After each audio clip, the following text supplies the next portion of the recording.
જો અમારા વિરોધ પક્ષના વ્યક્તિ જે પણ બોલે નિવેદન કરે એનો મારે કંઈ ખુલાસો આપવાનો ના હોય, પરંતુ લવિંગજી એ શાસન કરતા પક્ષના ધારાસભ્ય છે. એમની પાસે એમને કહ્યું કે ધારાસભ્ય કિરીટ પટેલ દારૂ પીને પડ્યા રહે છે, તો કોઈ પણ જગ્યાએ રસ્તામાં કે કોઈ જગ્યાએ દારૂ પીને પડ્યા રહેલાનો વિડીયો હોય તો એ રજૂ કરે. હું એમના નાચતા 50 થી વધુ વિડીયો એમની યુટ્યુબ ઉપર મૂકેલા છે, રજૂ કરવા માટે તૈયાર છું. બીજું કે એમને કહ્યું કે પડ્યા રહે છે, તો હું મીડિયા સમક્ષ એમની સામે ચર્ચા કરવા માંગુ છું કે છેલ્લા 3 વર્ષથી એ અમારા સાથી ધારાસભ્ય છે.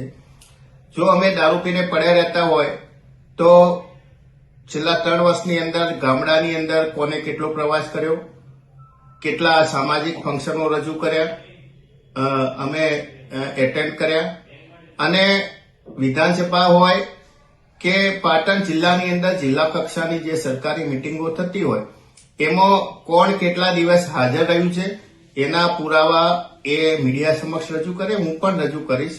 એટલે જો અમે દારૂ પીને પડ્યા રહેતા હોય અને લોકો વચ્ચે ના જતા હોય તો જો પાટણની જનતા એમને બીજી વાર જે ચૂંટે ના ચૂંટ્યા હોત. બાકી જો લવિંગજી એવું કહે છે કે હું આધ્યાત્મિક છું, તો પાટણ જિલ્લાની અંદર રાધનપુરની અંદર ખુલ્લેઆમ દારૂ અને ડ્રગ્સનું વેચાણ થાય છે, ખુલ્લેઆમ જુગાર ચાલી રહી છે. જો એ આધ્યાત્મિક હોય તો કોંગ્રેસે જે દારૂ અને ડ્રગ્સના વિરુદ્ધમાં જે અભિયાન ચલાવ્યું છે એમાં સહયોગ આપે.